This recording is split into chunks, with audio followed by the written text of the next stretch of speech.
Kaibigan to. Tingnan naman natin. Ayun, oh. Perfect po. Tingnan niyo po. Ayun, oh. Balik ko po to. 16 minutes. 8-8 ginawa ko. Pagdating ng ano, balik ka rin nyo lang. Tapos yun na, oh. Sunog pa nga yung isa, oh. Halos sunog po. Pero okay pa rin. Kasi manipis yung ano niya. Okay pa rin siya. Hindi po ba? Ganda.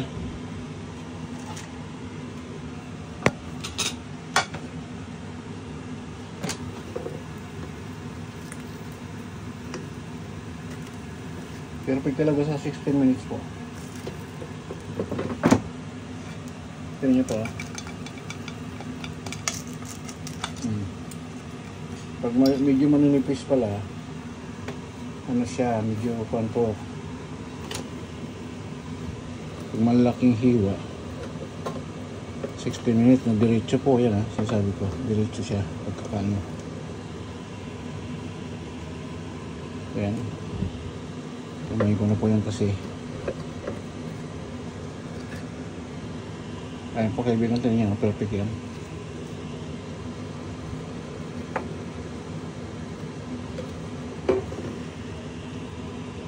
Yan.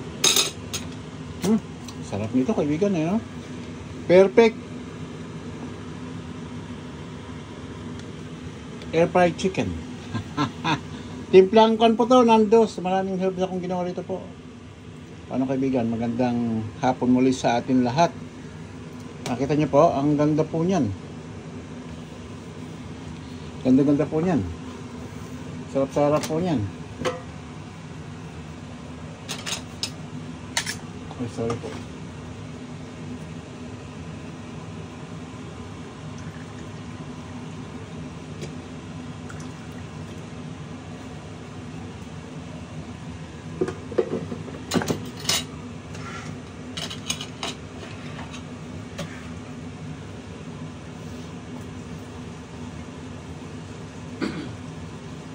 Wala lang po katapat dito. May ginagawa kong ang tawag nila sa norte po. May alper, maraming sili.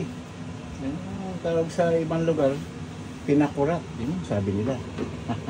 Iba-ibang tawag lang po. Pero simple lang po, isuka lang, tsaka bawang, may minta. Ako naglalagay ako ng onion, tsaka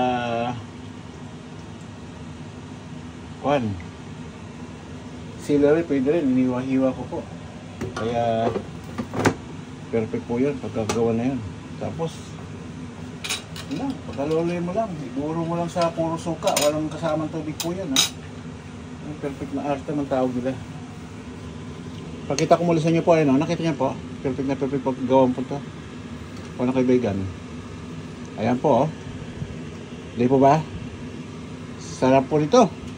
Saka itong ginawa ko po, ano to, puro hita po. Tapos ang ginawa ko, parang in-split ko para mabilis maluto rin. Yan, naguloy ko sila. Pero pakita natin yung, yan po, yung pang-unli rice natin. Ayan po, yun po. O, ayan o, umuusap tayo yan. Ayan, tignan rin po yan. Saka ito. Ayan. Kain na po tayo at magandang hapon muli sa ating lahat. Magandang gabi na sa Pilipinas po. Madaling araw na siguro. O ating gabi ba? Sa ibang lugar, gabi, umaga, tanghali. Magandang araw sa ating lahat po. Kainan na po tayo.